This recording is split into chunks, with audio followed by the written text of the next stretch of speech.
Söygenlerinin söygüsini alem deymen.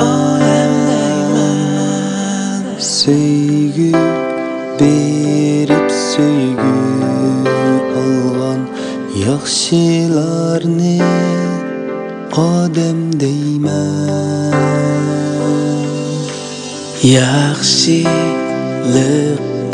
yaxşılık yar, yamanlıktan jahan bizar. Yaxşılarning qalbi quyosh, quyoshliq al mangu bahar. Yaxşılıktan kulsun yürek, kulsun giyah, kulsun çiçek.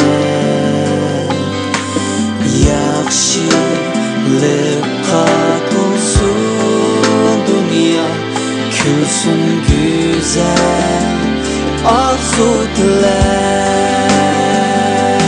Yaxşılarni söyleyeli biz, yaxşılarga köyeli biz. Yaxşılarni söyleyeli biz, yaxşılarga köyeli biz.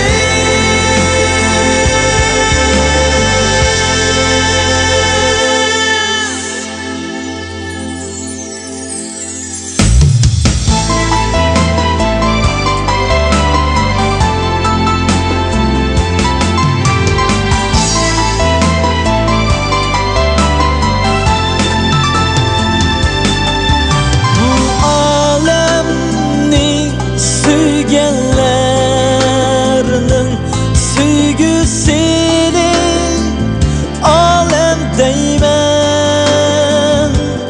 Söygü berip söygü algan yaxşılarni odam deymen.